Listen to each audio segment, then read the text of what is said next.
Hi everyone, I'm excited to be here. My name is Ben Sigelman. I'm the CEO and one of the co-founders at LightStep, where we provide simple observability for deep systems. And I'm going to talk about deep systems and observability today. I spent a long time at Google. I wouldn't actually recommend spending as long as I did there. I was pretty jaded by the time I left, but it was a good run. And I mostly worked on distributed tracing and time series monitoring at Google, which we now include in observability. So I've been working on this stuff for about 15 or 20 years now, and I'm happy to talk after the presentation if anyone wants to. So moving forward, I wanted to start with a discussion about scaling and depth and how these two things relate. So what is scale? One type of scale is what I would call scaling wide. So this is a puddle. I think everyone here is probably familiar with these. If you have a little bit of water, it's a puddle. If you add a lot more water, you end up with a lake. And if you add even more water, you end up with something more like an ocean. So this is an example of something scaling wide, where you have a little of something, you add more and more, but really you're just adding more of something. It's not really fundamentally that much different, I don't think, when there's a lot of it. It's just more. Another type of scaling is scaling deep. So this is a village, a small cohabitation for people. When you add more people, the thing you get is it changes fundamentally. So this is a city, and here's like a really big metropolis. And I think what I'm trying to say here is that things that scale deep, it's the large version is not just a big version of the small thing. It's fundamentally different. And this sort of scaling is important because the tooling that we use, or the processes we use for the small thing, will not work for the big thing. That's a serious dilemma for anyone who's trying to actually observe these systems. The question, for CPUs scale deep, they don't scale wide. You can see just looking at this thing that the complexity in this, it's not just a repetitive field, like there's some non-self-similarity in deep systems. And the question is, how does this look for software? So scaling wide would look like this. There are software systems that look this way, like a memcache cluster might scale wide, you just add more of them. MapReduces often scale wide, you can just increase the number of workers. So it's not like it doesn't exist. Another type of scaling would be scaling deep in software. A system diagram for a deep system might look like this. And the question I had many years ago was, well, if each one of these circles is a microservice, how do software systems actually scale? Is it scaling wide or is it scaling deep? And that's actually an interesting question, and I don't know how to answer it without actually looking at the data. LightStep's customers typically have between 10 and 2,000 microservices. And so we were actually able to look at our customer data and empirically and actually study this question. So this is obviously something I did myself in Google Slides and should not be taken seriously at all. But let's look at some real-world diagrams. So I've intentionally blurred out the names of all the services because of confidentiality, but this is what it looks like roughly when you have 20-ish services, and you can see how they're arranged. So if there's depth, that means that the service above is making a call, usually HTTP, to the service below it. So even when you have 20 services, we're dealing with 5, 6, 7 layers of depth in a single connected component of services.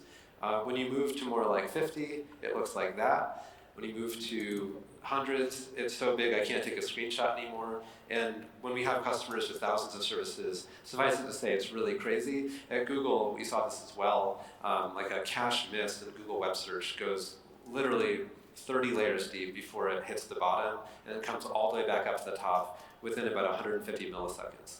It's very, very deep, and that's where these architectures eventually point you.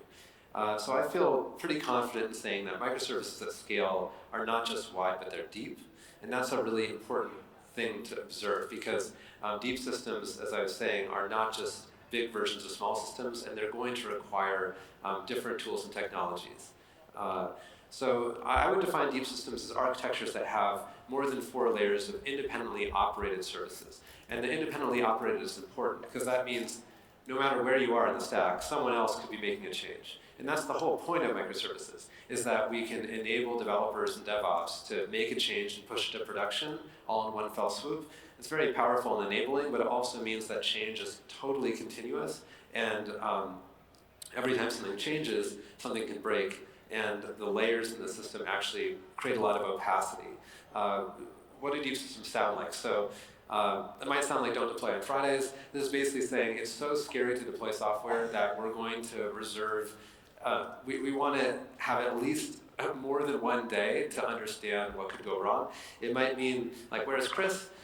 There's this serious fire right now, and they're the only one who knows how to deal with this. So, your old-timer experts become too important, I would say. I mean, I like old-timer experts like the next person, but it's dangerous to have this kind of dependency on tribal knowledge.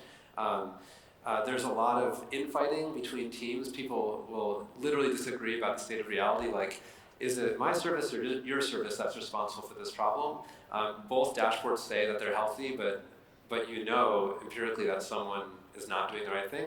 It might look like Kafka's on fire. A lot of people experience this. That basically means that you have some shared resource, and there are too many people using it all at once, and it starts to break. So multi-tenancy in a system like Kafka, or any kind of storage system like Cassandra, or even a SQL database will result in a thundering herd problem where that shared resource becomes unreliable. You'll end up with unreasonable political demands. I think deep systems often, unfortunately, are also reflected in the org chart. So you'll have, this is kind of an anecdote from my own experience. I built a system, and a different VP in a different organization that was using my system at Google demanded 100% reliability. This is a very technical person, and I thought that was ridiculous. I mean, if he'd said, I need 6 nines reliability, I'd say, well, that's difficult, but at least I know what that means. But you'll have people making unreasonable political demands in deep systems. You'll have people not understanding that they even depended on something. Like, you'll have an outage in a region that will take your service down, and you didn't even know you depended on it. There'll be an understanding that somewhere within our thousands of dashboards, there's an answer to my question, but I don't know where to find it. I guess I would just say, sort of show of hands, does any of that sound familiar for people who are operating production systems? Yeah, so I mean, this is pretty commonplace. The challenges typically show up in people management, security, multi-tenancy, like the Kafka issue. Another type of multi-tenancy is if you have many customers, but only a few of them drive most of your traffic or most of your business. That can end up actually, ironically, providing the worst experience to the biggest customers because they have the biggest data sets. That's another common problem. Performance, and then observability, which is what I'm really here to talk about. So let's talk about observability in as few slides as possible. Why do we care about this word? It's very long. I think it's 6 syllables. I can't even count, but it's too long. I'll admit that.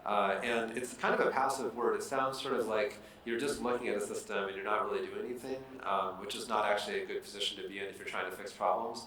So if we go back to control theory, any system, whether it's a software system or otherwise, has some theoretical state vector that represents how it is right now, and it has inputs and it has outputs. So in software, the state vector is basically what's running in production. Inputs are things like your Kubernetes configuration, and outputs are basically telemetry, metrics and traces and logs and things like that. And observability is a measure of how well you can infer the internal state given only the outputs. So that is to say, you're not going to change your system because frankly you don't have time to do that. You can't make a push during an emergency, but you need to understand what's happening. And observability is how well you can do that. That's what observability is in circa 1965 in control theory. Now, controllability is also an interesting thing. Controllability is how well you can control that state vector based on only the inputs.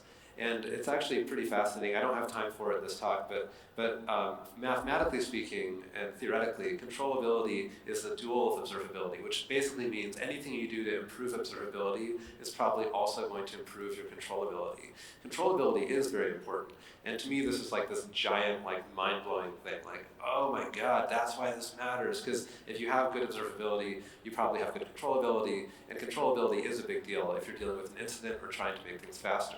So let's talk about what deep systems means for observability. This is there's a couple of pseudoscience slides here, bear with me, but here's one of them. So this is kind of the evolution of software. We're going to start with Monolith. The idea is that the monolith has one service, sort of the minimum number of services, and you have all your developers working on it. We had a lot of trouble with that because we weren't releasing software quickly enough, so we split the monolith into pieces so developers can move more quickly. Somewhere along the way, as I was showing earlier, once you cross like 20-ish services, you're going to have a deep system, like it or not. And so deep systems, in my mind, are an inevitable transition for the industry, at least for large applications that involve lots of developers doing lots of work, which are the most important applications. I also want to talk about stress. Stress can be defined as responsibility without control. So if you operate the service at the top of the stack, the only thing you can control is your own service. And yet, you depend on everything beneath you. And there's a massive disparity in the deep system between what you can actually control and what you are responsible for. Because if anything underneath you is having a bad day, like if it's slow or if it's throwing errors, those are going to propagate up the stack into your service. And I think a lot of the reason why deep systems sound so stressful for people is that they are unfortunately being handed responsibility for things they neither control nor even really understand or have the capacity to observe. Represented, it's another pseudoscience slide, but because of the nature of the architectures, you actually end up being the amount you're responsible for is an area that's proportional to the square of the depth of your system. And as your system gets deeper, this problem gets worse and worse. And it's reflected ultimately in like very dysfunctional engineering and development practices, which I think are unfortunately pretty commonplace. So the goal of observability is to shrink that gap, both by giving you a little bit more control through knowledge and reducing the amount that you're responsible for by allowing you to hand off. People talk about MTTR a lot, mean time to resolution or mean time to repair. One of our sales engineers jokes around MTTI, which is mean time to innocence. And this is this idea that you get paged and you're like, I know this is not my problem, I just need to prove it. And that's actually, I mean, it's not just about going back to sleep, it's actually important to limit the set of people who are dealing with fires. I think it's often the case on conference bridges. You'll have like 100 people will dial into a Slack channel on a conference bridge during a P0 emergency because we actually don't know who's not responsible, if that makes sense. So MTTI is actually something to think about as well as MTTR because it reduces the number of people in the room, which actually improves communication. So we talked about this black box, which is too abstract. We talked about the screenshots, which are too concrete. I'm going to talk about this triangle, which is kind of halfway between, as a representation, an abstract representation of a deep system. And if you're responsible for a service in the middle of that system, I think the easiest way to think about your job is SLOs. So these are called service level objectives. There's a number of blog posts in the great O'Reilly book, the Google SRE book, which talks about these, and another O'Reilly book called the SLO book coming out later this year, actually. It's basically your latency and your errors and throughput, that sort of stuff. And for managing a service, there are only three things that actually matter. One is releasing functionality. That's the thing that we're hopefully being paid to do. Our businesses need to innovate, and they can't do that unless we build new features. Okay, so that's like the number 0 goal. But in order to get there, we need to gradually improve our SLOs. So that is to say, this quarter we had 99th percentile latency at 500 milliseconds. Next quarter it'll be 400 milliseconds. So we're just gradually making things faster and better. And we're rapidly restoring SLOs. The first one takes months. The second one is like the thing where you get woken up in the middle of the night and you want it to happen in seconds. And in a deep system, both the improvement and the restoration of SLOs is not just your service, it's everything below you. And so this observability problem is about helping people control and observe everything beneath them in order to achieve these three top-level goals. So there's that word again, control, controllability. So how do we do this? The conventional wisdom is that this is hard, and Google and Facebook solved this already. I can tell you as someone who worked at Google for, again, too long, they did not, I promise you. But even if they did, the idea is that they use metrics, logs, and tracing, so we should too. This is obviously a straw man, but it doesn't make any sense, and yet it is definitely something that's happening in reality. I see a lot of very smart people at good companies pursuing an observability strategy that's focused on just plugging these three pieces of data into something. It's really not a solution. You end up with this. You end up with a product or a tab in your browser to look at time series metrics, a product to look at logs, and sometimes a product to look at traces. Just a quick show of hands, who knows what traces look like in this audience? Distributed traces, sort of like 50-50. So I thought that might be the case. So this is a picture of a distributed trace in a product. This is, it's not that complicated. It's just the idea that you follow a single transaction all the way across the system. So you go across service boundaries. Each one of these little rectangles in this timing diagram, it looks kind of like the Chrome network inspector. Each one is in a different service. And so you can actually follow a transaction across service boundaries. As a piece of raw data, it's very useful. It's also like a megabyte of raw data. So as a human being, it's very difficult to actually comprehend an entire distributed trace, much less like thousands of them. But production systems can generate huge volumes of data through tracing. So it's kind of the newest of those quote-unquote pillars, but in my mind, it's not the product itself. I think it's totally backwards to think of it, upside down to think of it in terms of those three data types as being products. I think it makes much more sense to think of them as two giant pipes, so metrics and logs definitely have a part to play in all of this.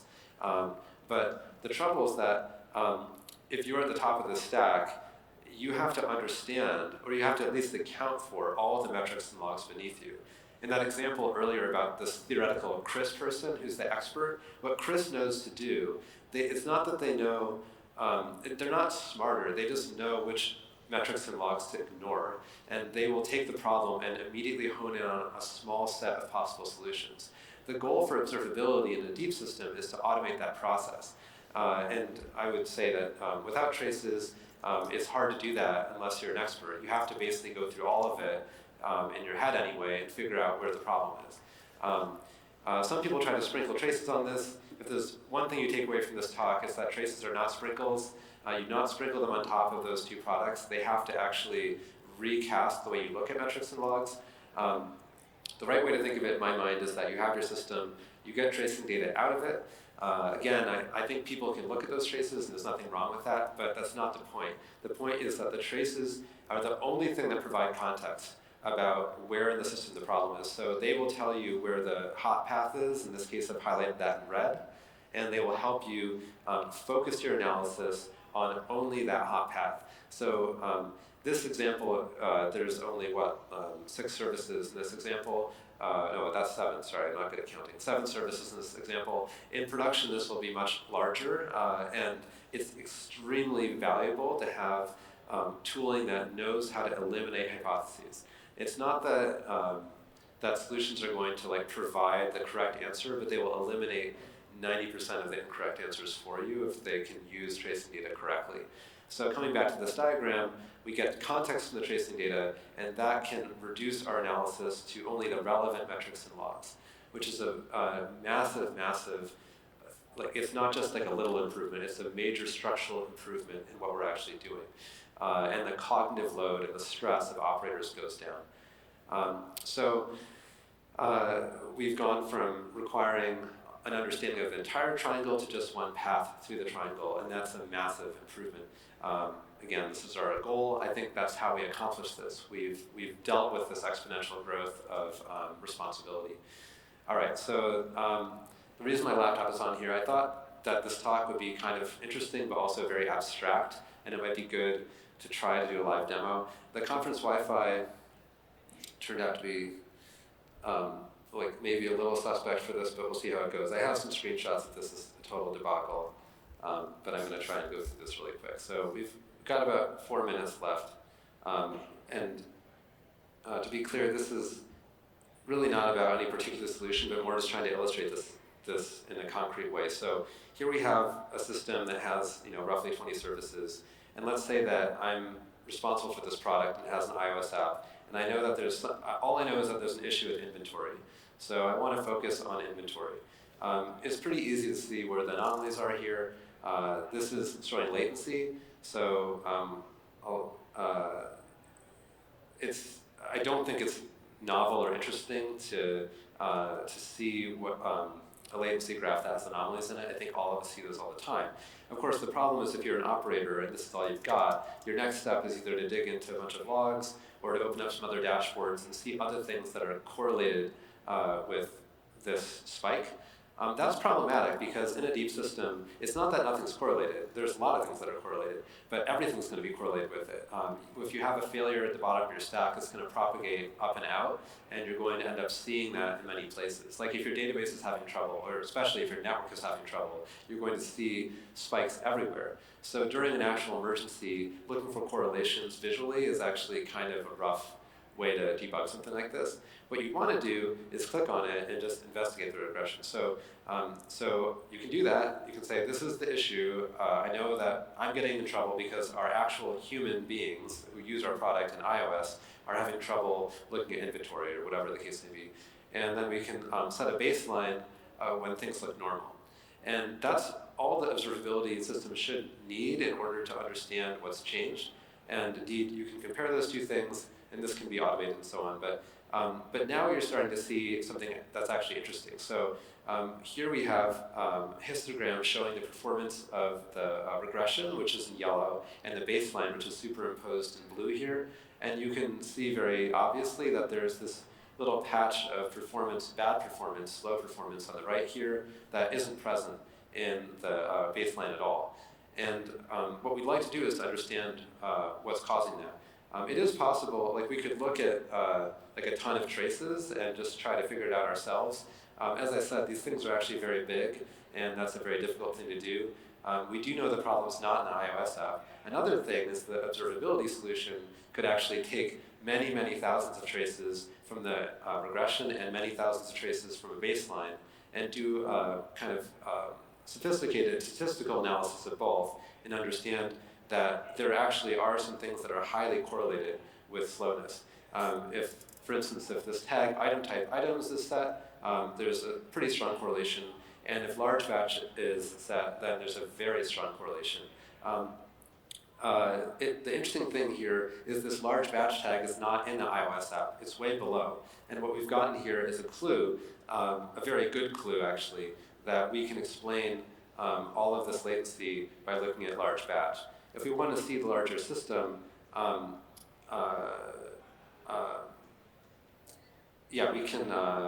we can look at the system diagram in general and say, well, here's our iOS app. Let's superimpose the differences in latency between, again, the regression and the baseline. And there's a very clear hotspot on this service that is 1, 2, 3, 4 layers below us in the iOS app. And we've isolated this as the problem. We can actually go and click on individual examples of how that service contributed to latency. But the thing I'd like to underline is that we didn't really need to tell the observability solution anything except the fact that this is normal, this is not normal. Now go analyze lots and lots of data and come back with some explanation of where the bottlenecks are.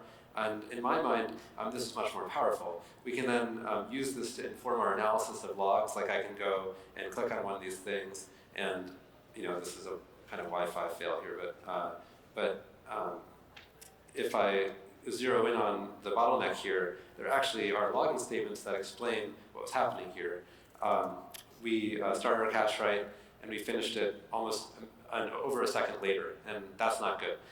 So this is an example of how we can use tracing to inform our analysis of a deep system, and I will also skip this stuff some out of time, and get to the bottom of how logs and metrics inform a problem. So we have a booth here, which you're welcome to stop by if you want to talk to me about this. I know we're kind of out of time.